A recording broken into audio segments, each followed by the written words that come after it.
பயிற்சி 1.3ல் 5th sum கொஸ்டினில் F of X equal to 2x + 5 அப்படின்னு கொடுத்துட்டாங்க. எக்ஸ் வந்து நாட் ஈக்குவல் டு 0 அப்படி இருக்கிறப்ப இந்த இதை நம்ம கண்டுபிடிக்க சொல்கிறாங்க. ஃபஸ்ட்டு வந்து நம்ம எஃப் ஆஃப் எக்ஸ் + 2 கண்டுபிடிப்போம். எஃப் ஆஃப் எக்ஸ் + 2 அதாவது எக்ஸ் இருக்க இடத்துலலாம் நம்ம எக்ஸ் + 2ன்னு எழுத போகிறோம். எக்ஸ் இருக்க இடத்துல எக்ஸ் இருக்கா, அப்போ எக்ஸ் + 2ன்னு இருந்துச்சுன்னா நம்ம அந்த இடத்துல எக்ஸ் + 2ன்னு போட்டுக்க போகிறோம். அதுக்கு முன்னாடி ஸ்டெப்பில் கொஸ்டினில் கொடுத்துருக்கதை எடுத்து எழுதிக்கோங்க. F of X equal to 2x + 5,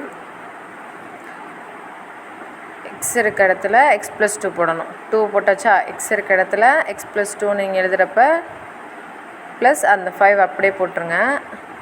next multiple பண்ணணும். 2 × x 2x ப்ளஸ் 2 2 4 ப்ளஸ் அந்த 5. அடுத்து 2x நம்ம ஒன்றும் பண்ண முடியாது, அப்படி வச்சுக்கோங்க. 4 + 5 9. நெக்ஸ்ட் என்ன கண்டுபிடிக்கணும்?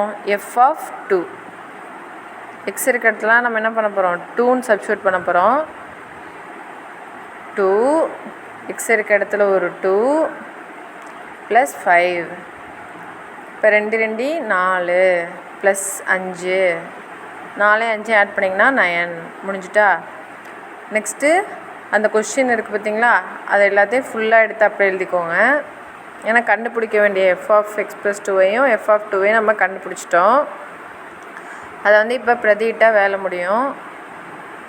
எஃப் ஆஃப் எக்ஸ் + 2ஓட value 2x + 9 minus F of 2ஓட வேல்யூ 9 டிவைடட் பை அந்த எக்ஸ் அப்படியே போட்டுக்கோங்க.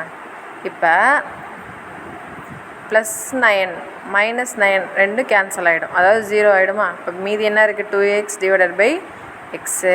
எக்ஸை அடித்து கொடுத்துட்டிங்கன்னா மீதி வேல்யூ 2. இதோட இந்த சம் ஓவர்.